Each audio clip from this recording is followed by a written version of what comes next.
السلام عليكم، كيفكم بنات؟ طبعا روحت الدمام هالمرة كانت مرة مختلفة، بس طلعت مرتين وباقي الأيام طايحة مريضة أنا وطفلي لين ما رجعت للقصيم. طبعا هذه الروحة مع أخواني كانت البحرين، مشينا وغيرنا جو.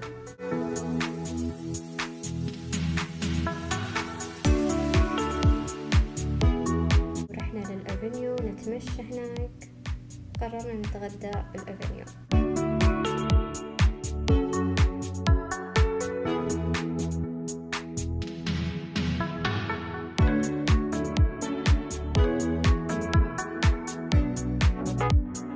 طفلي شاف القطار إلا يبي يركبه، وركبناه ومشانا حول المول.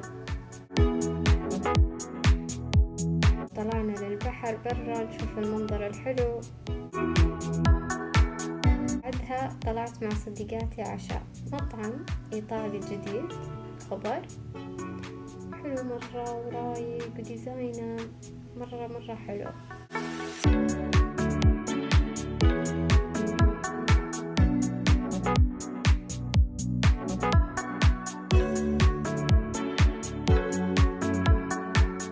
جابوا لنا هالضيافة قبل العشاء، كان مرة حلو.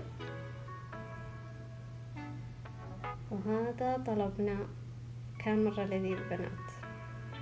وبعدها حلينا أكيد، ومن بعد هذه الطلعة مرضت لين ما رجعت القصيم وشفته مفتوحة وطابع، شكله مرة حلو وكبير مرة. قررت أنا وصديقتي نطلع للحديقة، قعدت أسوي كيك. هنا نسينا نجيب الفرشة. شوفوا الجو كيف يجنن. طلعنا بعدها للبقالة نشتري أغراض الكوكيز.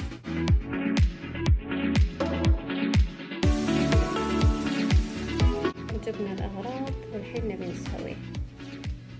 طبعا حنا ما عندنا وقت، على طول حط كل شيء مع بعض وخلها تخلط.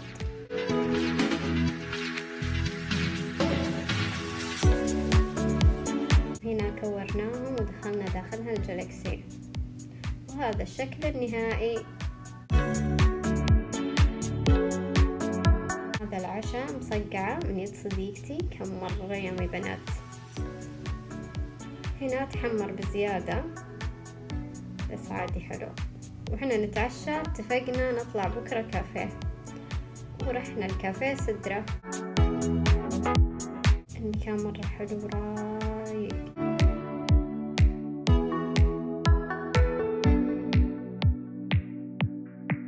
وهذا طلبنا وبس، انتهى الفلوج. أحبكم، تصبحون على خير، مع السلامة.